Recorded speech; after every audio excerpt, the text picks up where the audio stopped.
30대가 되면 노화가 급격히 진행이 된다고 해요. 그렇게 1, 2년만 지나도 갑자기 폭삭 늙어버린 내 얼굴을 볼 수도 있는 거예요. 제가 지금 30대 중반이거든요. 그래서 좀 어려 보이지 않나요? 그게 다 오늘 알려드릴 방법들로 관리했기 때문이에요. 첫 번째, 스탠퍼드 대학교 연구에 따르면 제품만 잘 발라줘도 동안 얼굴을 오랫동안 유지할 수 있을 거예요. 두 번째, 30대 이상은 꼭 써주는 게 좋아요. 제가 진짜 몇 년째 정말 잘 사용하고 있는 제품이고, 마지막은 바르지 않으면 앞에서 했던 모든 피부 관리가 헛수고가 될 수 있어요. 그래서 저 같은 경우에는 안녕하세요, 여러분의 피부짝꿍 주어르입니다. 좋아. 우리 피부가 언제부터 늙기 시작한다고 생각하시나요? 혹시 주변을 보면 30대가 되면서 확 늙어 보이는 분들이 있지 않나요? 사실 사람은 매년 조금씩 늙는 게 아니라 3번에 걸쳐서 갑자기 확 늙는다는 사실 알고 계신가요? 스탠퍼드 대학교 연구에 따르면 노화는 계단식으로 진행되는데요. 사람은 만 34세, 60세, 78세에 노화가 급격히 진행이 된다고 해요. 그래서 20대 때는 따로 관리를 안 해도 관리를 하는 친구들과 비교했을 때 큰 차이가 나지 않잖아요. 근데 그게 30대가 되면 갑자기 어마어마하게 차이가 나기 시작해요. 특히 많은 분들이 아직 나 어디 가면 동안 소리 들어 이러시면서 관리를 소홀히 하시는 경우를 많이 봤는데요. 하지만 제가 앞에서 말씀드렸듯이 노화는 계단식으로 진행되기 때문에 그렇게 1, 2년만 지나도 노화가 급격히 시작될 수 있는 거예요. 그럼 30대가 되면 왜 갑자기 피부 노화가 빨라지는 걸까요? 바로 나이가 들면서 피부 속 콜라겐이 매년 1, 2%씩 줄어들고 피부가 건조해지고 자외선에 노출되는 시간이 누적되기 때문이에요. 그래서 이때 관리를 하지 않으면 피부가 더 빨리 늙고 주름이 생기고 피부가 처지기 쉬워지는 거예요. 특히 한 번 생긴 주름은 없애기 어렵기 때문에 30대 때부터 관리를 잘 하지 않으면 시간이 지날수록 피부가 더 나빠지고 되돌리는데 돈도 더 많이 들 수 있어요. 그리고 주름뿐만 아니라 기미와 잡티가 생겨서 피부가 칙칙해지고 피부 탄력이 떨어져서 모공이 커지거나 피부결이 거칠어질 수가 있어요. 갑자기 폭삭 늙어버린 내 얼굴을 볼 수도 있는 거예요. 하지만 반대로 좋은 습관들을 꾸준히 가져가 주시면 충분히 노화를 막을 수 있으니까요. 지금부터라도 제대로 관리를 하는 게 정말 중요합니다. 그래서 오늘은 여러분들에게 꼭 필요한 8가지 피부 관리 꿀팁들을 알려드리려고 해요. 제가 지금 30대 중반이거든요. 제 입으로 이런 말 하기 그렇지만 그래도 좀 어려 보이지 않나요?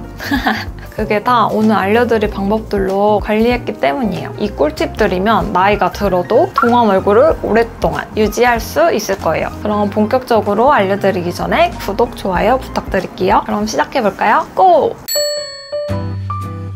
첫 번째, 기초 제품. 사실 기초 제품만 제대로 잘 발라줘도 피부 관리의 반 이상은 먹고 들어간다고 생각하거든요. 왜냐면 기초 제품은 평생 매일 바르는 거잖아요. 근데 그 기초 제품을 잘못 바르고 있다? 그럼 매일 피부에 안 좋은 영향을 줄 수 있는 거죠. 그래서 적절한 사용법과 사용량을 알고 사용하는 게 정말 중요해요. 근데 생각보다 많은 분들이 별 생각 없이 막 1년 내내 같은 방식으로 바르시더라고요. 근데 그렇게 막 바르는 게 아니라 자신의 현재 피부 컨디션에 따라서 다르게 발라주시는 게 좋습니다. 그래서 저 같은 경우에는 제 피부 상태에 따라 양을 조절하고 아니면 아예 빼주는 제품들도 있거든요. 그럼 어떤 기준으로 그렇게 하나요? 라고 궁금해하실 분들이 많으실 것 같은데요. 저는 일단 2가지 기준이 있어요. 첫 번째, 계절. 두 번째, 현재 나의 피지량. 이 2가지에 따라 기초 제품의 양을 조절해주고 있어요. 예를 들면 지금같이 더운 여름철인데 내 피부에 개기름이 엄청 많이 나온다. 그러면 저는 토너만 발라주고 있어요. 왜냐면 얼굴에 기름기가 너무 많은 상태라 최대한 기름기를 덜어주려고 하는 거거든요. 보통 수분크림이나 로션 같은 경우에는 기름 성분이 들어있기 때문에 오히려 발라주면 얼굴에 기름이 덮인 느낌이랑 답답하더라고요. 그래서 이런 여름철에는 토너만 이렇게 산뜻하게 발라주고 있는 편이에요. 근데 보통 피부 상태다 하면 수분크림을 같이 발라주는데 저는 검지의 반만큼만 발라주고 있어요. 그리고 겨울철에는 피지량이 적어지고 건조해지니까 수분크림의 양을 늘려서 검지 정도, 검지 손톱 정도 발라주고 있어요. 또 요즘같이 날이 더울 때는 에어컨을 틀고 하루 종일 실내에 있잖아요. 그럼 피부가 쉽게 건조해질 수 있기 때문에 내 주변에 가습기를 켜놓는다든지 아니면 수분크림을 집에서 도톰히 바르고 오거나 혹은 일상생활을 하시다가 건조함을 느끼실 때 수분크림을 덧발라주시면 건조함을 예방하시는데 도움이 되실 것 같아요. 이렇게 저처럼 기초 제품을 어떤 양을 고정하고 바르 바르시는 게 아니라 내 피부 컨디션과 계절에 따라서 양을 늘리기도 하고 줄이기도 해서 조절해주시면 좋을 것 같습니다. 저는 라띠어리의 수분크림과 토너를 사용하고 있어요. 제가 진짜 몇 년째 정말 잘 사용하고 있는 제품이고 만약 저처럼 민감하고 예민한 피부시라면 잘 맞으실 순한 제품이에요.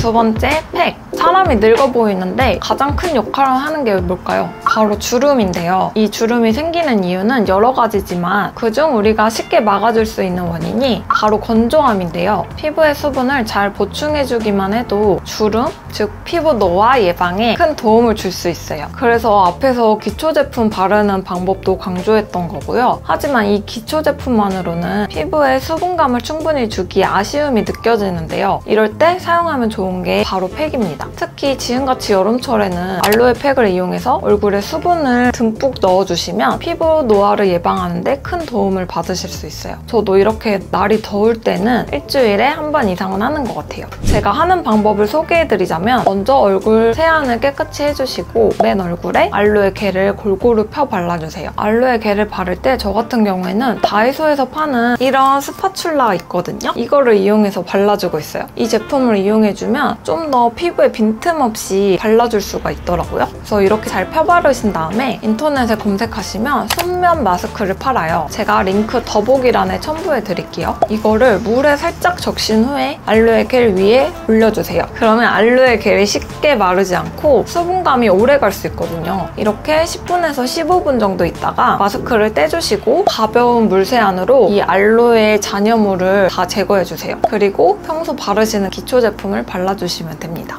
이렇게 해주시면 요즘같이 더운 날에 지친 피부를 빠르게 회복시켜줄 수 있고 피부 노화도 막아줄 수 있어요. 그리고 시간 되신다면 모델링 팩을 해주시는 것도 도움이 되고 만약 바쁘시다면 마스크팩이라도 해주세요. 이렇게 팩을 해주시면 피부에 수분과 열을 내려줄 수 있어서 피부 노화 예방에 도움을 줄 수 있어요. 세 번째, 비타민C예요. 비타민C가 피부 노화에 진짜 중요한 역할을 하거든요. 이 비타민C를 먹는 걸로만 아시는 분들도 계실 텐데요. 바르는 것들도 많거든요. 화장품 중에 비타민C 앰플 같은 것들이 있어요. 이렇게 비타민C 성분을 기초 제품 바르실 때 같이 발라주시면 피부에 정말 도움이 돼요. 어떤 부분에서 이게 피부 노화 방지에 도움이 되냐면 비타민C가 황산화 효과가 있어요. 황산화가 뭐냐면 피부 위에서 일어나는 산화작용을 방지하는 걸 말하는데요. 우리 피부엔 먼지도 붙고 오염물도 붙고 피지도 엉키고 하면서 그로 인해 산화작용이 일어나거든요. 그 과정으로 피부에 노화가 일어나는 거고요. 그래서 항산화 효과를 지닌 비타민C를 꾸준히 발라주셔야 노화를 늦추는데 큰 효과를 볼 수가 있어요.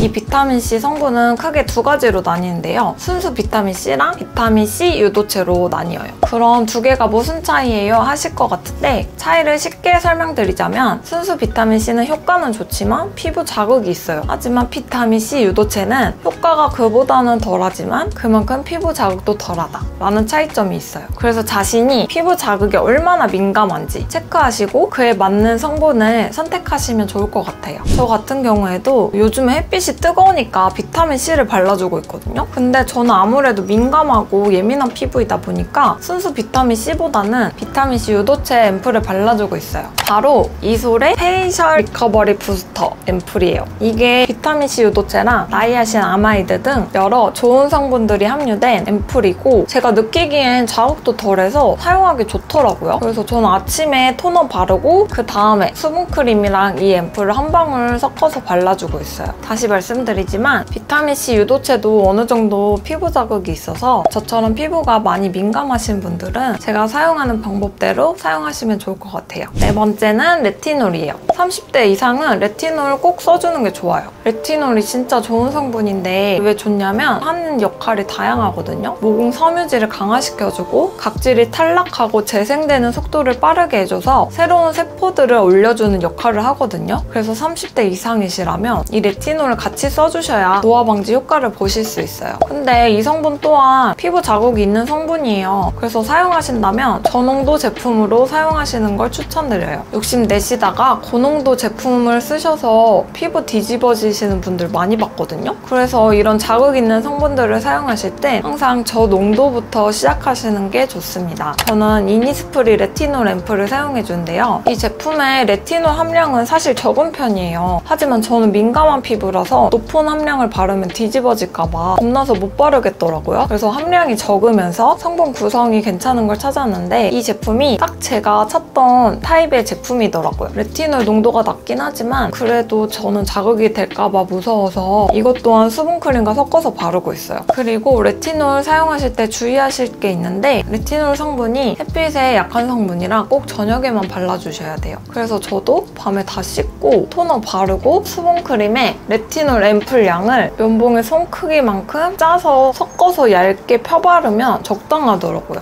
그리고 레티놀이랑 비타민C가 둘 다 자극 있는 성분이라서 같이 사용하면 안 되거든요. 같이 사용했다가 피부가 건조해지고 각질 발생할 수도 있어요. 그래서 저처럼 주간에는 비타민C를 바르고 저녁에는 레티놀을 바르시는 걸 추천드려요. 근데 다시 한번 말씀드리지만 이 두 제품 다 피부 자극이 있는 성분이다 보니까 피부가 뒤집어지거나 민감해지신다면 사용을 즉시 중단해 주시는 게 좋습니다. 5번째, 두피 마사지. 피부 관리하면 얼굴만 관리하기 쉬운데 사실 두피 관리도 굉장히 중요해요. 두피는 얼굴 피부와 연결되어 있어서 두피가 처지면 얼굴 피부도 같이 처지거든요. 근데 또 두피 마사지를 하면 혈액순환을 잘 되게 해줘서 모발 건강뿐 아니라 얼굴 피부에도 좋은 영향을 줄 수 있어요. 그래서 나는 이런 거 샵이나 집에 두고 그냥 보일 때마다 하거든요. 이게 괄사 마사지예요. 이거를 이렇게 생각날 때마다 이렇게 계속 지압을 해준다고 해야 되나? 근데 막 세게 하는 건 아니고 그냥 이렇게 조금 압이 있을 정도? 안 아플 정도로 막 이렇게만 해주셔도 두피가 혈액순환이 잘 되면서 시원함을 느껴져요. 이게 처음에 하시면 많이 뭉쳐서 아프실 텐데 이렇게 계속하면 시원한 게 느껴지거든요. 그래서 평소에 이런 것도 곁에 두시고 생각날 때마다 자주 해주시는 게 좋아요. 그래서 저는 이거 그때 메이크 프렘 괄사 마사지를 잘 이용하고 있는데 어떻게 하냐면 여기 목부터 풀어주는 게 좋아요. 그래서 여기 이렇게 움푹 들어간 데가 있거든요. 그거를 이렇게 눌러주면서 좀 풀어주시고 그 다음에 이런 걸로 여기를 좀 내려주신 다음에 이런 돌기 있는 걸로 이렇게 쓸어주고 있거든요. 그러면 진짜 머리가 맑아진다고 해야 되나? 엄청 시원해요. 이런 거 그냥 생각날 때마다 틈틈이 해주시면 돼요. 이게 작은 습관이 무섭거든요. 6번째, 선크림. 사실 선크림은 여러 번 영상에서 정말 중요하다고 말씀드렸잖아요. 그래서 그냥 간단하게 언급만 하고 넘어갈게요. 선크림을 바르지 않으면 앞에서 했던 모든 피부 관리가 헛수고가 될 수 있어요. 자외선은 피부 노화의 가장 큰 원인 중 하나이기 때문에 선크림을 바르지 않으면 피부가 빠르게 노화될 수밖에 없거든요. 이렇게 자외선으로 인한 손상은 쉽게 회복되지 않기 때문에 매일 아침, 외출 전, 그리고 야외 활동 시에는 꼭 선크림을 발라주셔야 돼요. 꾸준히 선크림을 바르는 것만으로도 피부 노화를 크게 막을 수 있어요. 제가 매 영상에서 언급하는 이유는 다 있는 거겠죠? 그만큼 정말 중요한 습관이에요. 거기에 플러스 저는 선크림만 믿지 않고 양산도 항상 들고 다녀요. 그만큼 자외선 차단이 중요하니까 꼭 선크림 바르셔도 햇빛 잘 안 받게 신경 써주세요. 7번째, 목주름, 손주름 관리. 사실 요즘 관리하시는 분들이 평균적으로 많이 늘어나긴 했잖아요. 그러다 보니까 얼굴만큼 더 도드라져 보이는 게 목주름과 손주름인 것 같아요. 그래서 얼굴이 동안이어도 목주름과 손주름이 보이면 순간적으로 나이 든 게 느껴지거든요. 특히 많은 분들이 얼굴 주름에만 신경을 쓰지 목과 손은 신경을 안 쓰시거든요. 하지만 목과 손도 얼굴 다음으로 노화를 나타내는 중요한 부위예요. 목 피부는 얼굴보다 얇고 피지선이 적어서 쉽게 건조해지고 주름이 생기기가 쉬워요. 특히 요즘은 스마트폰 자주 보잖아요. 그런 습관으로 인해서 목주름이 어린 나이임에도 생기는 분들이 많더라고요. 그래서 목주름도 신경 써주시는 게 좋아요. 그래서 전 목주름을 어떻게 관리해주냐면 첫 번째, 올바른 자세를 유지하는 것이 중요해요. 스마트폰이나 책을 볼 때 고개를 너무 숙이지 말고 눈 높이에 맞춰주세요. 고개를 숙이게 되면 피부가 접혀있는 시간이 기니까 목주름이 생기기가 생기기가 쉽거든요. 두 번째는 목에도 자외선 차단제를 꼭 발라주세요. 목 피부 또한 노화시키는 주된 원인 중 하나가 자외선이니까요. 얼굴 선크림 바를 때 목에도 선크림 발라주시는 게 좋습니다. 세 번째, 목에도 보습제를 잘 발라주세요. 얼굴에 사용하는 크림을 목까지 연장해서 발라주시면 좋습니다. 왜냐면 주름은 건조할 때 잘 생기거든요. 그래서 목도 건조해지지 않게 잘 유지해주는 게 좋겠죠? 자, 이제 손주름에 대해 알아볼까요? 손은 하루 종일 외부에 노출되어 있고 자주 물에 닿기 때문에 쉽게 건조해지고 주름이 생기기가 쉬워요. 또 세제나 손 소독제의 사용으로 인해서 손 피부가 더 건조해질 수 있어요. 그래서 손주름을 예방하기 위해서는 첫 번째, 자주 손을 씻을 때 씻은 후에는 반드시 보습제를 발라주세요. 핸드크림을 항상 휴대하고 다니면서 손이 건조해질 때마다 발라주시는 것이 좋습니다. 그래서 저 같은 경우에는 샵에는 이렇게 펌프형이 저는 손이 자주 가서 쉽게 바를 수 있더라고요. 그래서 이렇게 펌프형으로 된 핸드크림을 사용하고 있고 갖고 다니는 것도 있는데 갖고 다니는 건 향이 좋아야 바르기 좋더라고요. 그래서 좀 향이랑 보습이 잘 되는 제품으로 갖고 다니고 있습니다. 그래서 샵에 둔 제품은 카밀 핸드 네일 로션 클래식 제품이고 이거는 베이지크 제품입니다. 샌달우드. 그래서 저는 이 두 가지 제품을 잘 바르고 있고 손 씻고 나서 꼭 발라주고 있어요. 안 바르면 건조한 게 확 느껴져서 그 건조함이 싫더라고요. 저는 아무래도 피부관리실을 운영하다 보니까 손을 자주 씻을 수밖에 없거든요. 그래서 손이 건조해지고 트기 쉬운 상황이라서 이렇게 꼭 핸드크림을 바르려고 노력 중입니다. 그리고 두 번째는 주기적으로 손 마사지를 해주세요. 손가락 마디마디를 부드럽게 눌러주시고 손바닥을 원을 그려주면서 마사지를 해주시면 혈액순환이 좋아지고 피부도 더 건강해져요. 그리고 세 번째는 뭐 청소를 하실 때 아니면 설거지할 때 이럴 때는 고무장갑을 꼭 착용해서 손을 보호해주세요. 세제나 물에 직접 닿지 않게 해서 손 피부가 손상되지 않도록 해주시는 것이 좋습니다. 네 번째는 손에도 자외선 차단제를 발라주세요. 특히 여름철에는 손도 자외선에 많이 노출되기 때문에 자외선 차단제를 꼼꼼히 발라주는 게 정말 중요해요. 진짜 내가 느꼈던 게 뭔지 알아? 어느 날 보니까 이거 애플워치를 벗었는데 얘만 하얗고 여기만 까만 거야. 그래서 여기도 발라줘야겠다 생각을 했어. 그만큼 중요하다. 손도 영향을 받고 있다. 마지막은 8번째, 시술이에요. 요즘은 많은 분들이 시술 많이 하시잖아요. 리프팅 시술. 근데 많이들 하시는 게 이게 처져서 하시는 게 아니라 미리 노화 방지? 예방으로 많이들 하시더라고요. 피부 노화라는 게 이미 생겨버리면 돈도 많이 들고 시간도 많이 들거든요. 그래서 생기기 전에 미리 예방해주면 오히려 돈도 적게 들고 효율적으로 관리할 수가 있어요. 그래서 시술을 자주 받으라는 게 아니라 피부 노화가 급격히 노화되기 전에 1년에 한두 번이라도 받으신 분들이 훨씬 노화가 늦게 나타나더라고요. 그래서 젊을수록 피부 관리 받으시는 게 비용적으로나 시간적으로 효율 있게 관리할 수 있는 방법이더라고요. 그리고 저 같은 경우에는 저희 샵에 있는 관리를 자주 해주고 있거든요. 뭐 재생케어라든지 플라즈마 관리를 해주고 있어요. 이 재생케어는 피부 속 안에 히알루론산을 넣어주는 거거든요. 그래서 우리가 나이가 들면서 이런 수분이 점점 빠져나가기 때문에 노화가 더 빨리 올 수 있는데 저는 이거 관리를 통해서 수분을 넣어주니까 탄력도 생기고 노화 예방도 해줄 수 있는 관리예요. 그리고 피부가 예민하시거나 민감하신 분들도 충분히 받으실 수 있는 관리라서 정말 안전한 관리거든요. 그래서 자주 해도 좋은 것 같아요. 그 다음에 앰플이 여러 가지가 있어요. 그래서 자기 피부에 맞게 나는 오늘 좀 칙칙해 보인다 하면 뭐 비타민 C 앰플을 이용해서 비타민 C를 넣어준다던가. 그래서 저는 이 관리로 자주 케어를 해주고 있어요. 저도 30대 이후 노화 때문에 고민을 많이 했어요. 그래서 안 해본 방법이 없는데 노화라는 게 생기기 전에 미리미리 관리해놔야 가장 효율이 좋더라고요. 그러니까 여러분들도 지금부터 안티에이징에 신경 써주자고요. 이미 깊게 파인 뒤에 관리를 하려고 하면 시간도 훨씬 많이 걸리고 진짜 어려워지거든요. 그래서 오늘 제가 알려드린 방법들을 통해서 관리하시면 피부 노화와 피부 건강을 챙길 수 있으니까 꼭 한번 따라해보셨으면 좋겠어요. 그래서 이번 영상이 도움이 되셨다면 구독과 좋아요 눌러주세요. 그럼 저는 다음에 또 다른 피부 꿀팁으로 여러분들 찾아뵙겠습니다. 지금까지 여러분의 피부 짝꿍 주우르였습니다. 감사합니다. 안녕.